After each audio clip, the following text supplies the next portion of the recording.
Alright y'all, welcome back to the channel and to some more buckshot testing, and today we've got another new choke combo to try out. It's a combo that's been highly requested for us to try, and I'm definitely curious to see how it performs, since this particular type of buckshot hasn't really given us anything super special yet, or at least not anything that I would confidently hunt with at any sort of longer distance. So I'm curious to see if this particular choke combo can help us out any or not. But we'll start off with the shells we're going to be running today, those being some of these, the Federal copper plated buckshot loads, but these ones are some more 20 gauge shells. 20 gauge buckshot in general has not been very good, or at least nowhere even close to 12 gauge as far as pattern capability goes, but these have probably marginally been the best performing so far. But these ones in particular are the 20 gauge 2 3/4 inch 20 pellet 3 buck shells, moving about 1175 feet per second. So long story short, I don't have the highest of hopes in just the shell alone, but we'll see if today's choke combo can actually help them out some. As for the setup we're going to be running them through, I brought out my Stevens 301 20 gauge. Yes, it does have a scope on top from where we were just doing some slug testing recently with it, but we'll be perfectly fine for today's test. It's got a 26-inch barrel on it, but for that new choke I've got, it is one of these, a Patternmaster Black Mamba. Their 20 gauge Black Mambas are 590 constriction. A lot of you guys have wanted to see this choke with buckshot from a 20 gauge, and this is kind of Patternmaster's do-all choke. You can run buckshot, you can run turkey loads, you can run waterfowl loads, and it's pretty good at doing all of it from what I've seen in 12 gauge at least. So we'll see how it does in 20 gauge and if the 590 constriction in the Black Mamba can actually help our buckshot performance at all. But as for today's test, everything is set up the same as usual. I've got a big sheet of paper at 40 yards, the chronograph so we can get our velocity, and the template so we can lay up over our results. I'm not going to handicap these at all because of the poor 20 gauge performance so far. It's still going to be the same 40-yard distance, so who knows? Let's head over here and take our shot and see if the Patternmaster Black Mamba 590 can actually help out our buckshot performance at all with these Federal copper plated loads.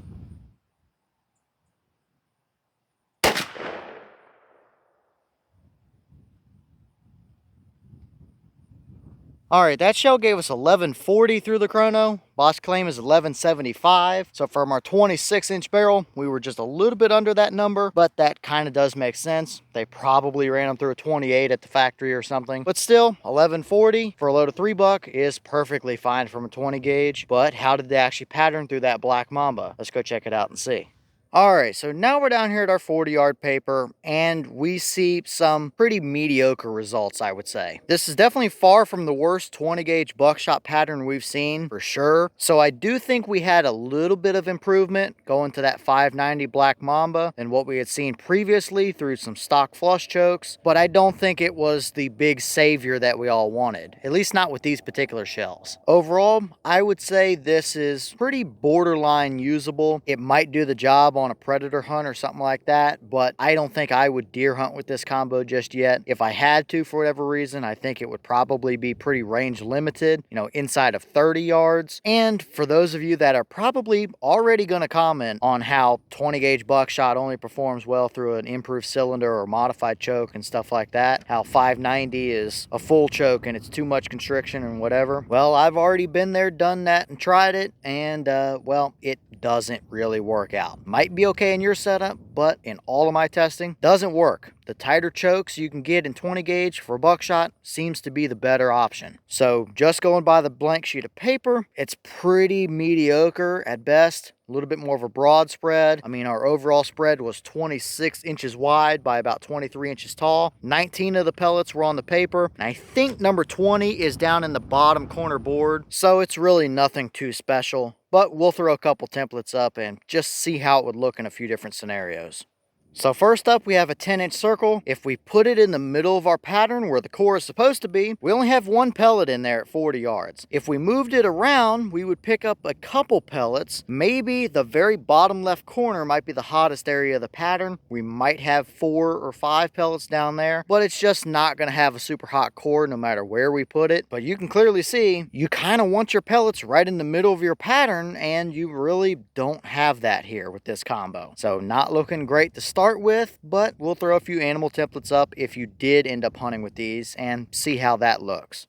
So next up here, we have our deer template. If we line it up with where our point of aim would have been, we would have had 11 of the 20 pellets actually hit the deer. Would it be a dead deer? Yeah, probably so. Out to 40 yards, that's gonna do the job. You're gonna hit multiple different areas, both the shoulder, maybe a pellet or two through the vitals, up there in the spine, the back strap, and back there a little farther back as well, getting into some vital organs that you probably didn't want to hit. But I guess it would have done the job. Would I hunt with that combo? Probably not. Like I mentioned earlier, if I had to, it would be 30 yards and in. But for some people that might be doing deer drives or running them with dogs or something along that line, that might be the kind of pattern you're looking for. Gives you a little more leeway to work with, and you're still going to be hitting the deer with multiple pellets. So who knows, that could work for somebody in that situation. But for me personally, I just don't have enough pellets right through the middle of the pattern, right where I kind of want them to be at. It's just kind of more sporadic and scattered than anything else. But I guess it is technically good enough to do the job. So now we'll swap over to the hog template. That'll give us a picture on a pig, obviously, but it'll also tell us a little better idea on how these would do in a predator situation as well.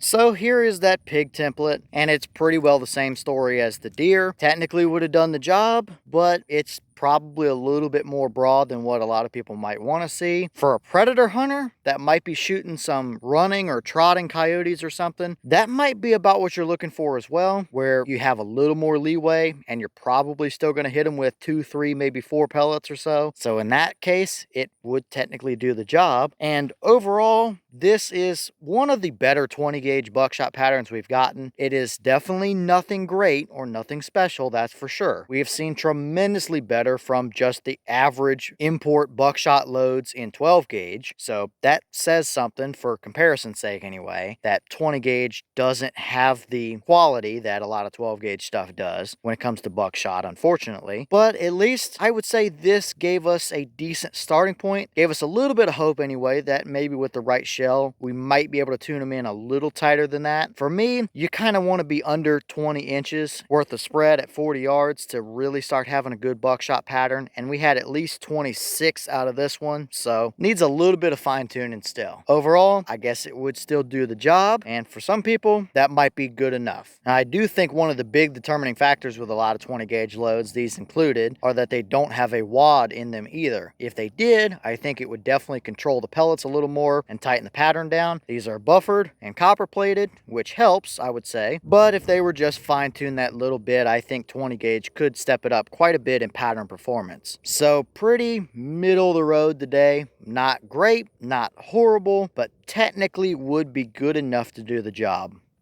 All right, y'all. Well, what did you think about those results right there? I think at this point, we've probably about covered it. It's okay. It's probably on the better side for what we've seen from a lot of 20 gauge buckshot loads. It's not the best combo we've seen. I think that probably goes to these shells through, I believe it was an extra full turkey choke. So it still seems like kind of the more constriction you can get with a 20 gauge buckshot load is probably going to be your better bet. That Black Mamba did definitely help over the stock 590 full choke in that gun, but still, I would say it's pretty average. At least we have some degree of hope after seeing some improvement from this combo that with the right shell, we might be able to get a pretty usable pattern. Overall, this is somewhere in the middle. Some of you guys might like it, others might prefer a tighter pattern, and I guess it could kind of go either way. It's not horrible, not the worst we've seen, but we've still got some improvement to make, that's for sure. But leave all your thoughts down below. Is that about what you expected to see? Were you a little surprised one way or the other? Have you tested any 20 gauge buckshot or those copper plated shells or a Black Mamba in a 20 gauge? And if so, what kind of results have you seen? Is that a combo you would ever use to hunt with? Or is it just a little too broad and all over the place for you? And what other shell or choke combos do you want to see when it comes to 20 gauge buckshot or with those copper plated loads or that Black Mamba choke? Let me know all that down below. But with that being said, I've got some more testing to get done for you guys, so I'm going to get back to it. As always, you have the channel Instagram as well as the mailbox where you can send stuff if you'd like. All the information will be in the description if you're interested in it, but I'm going to get back to it, so I'll see y'all in the next one.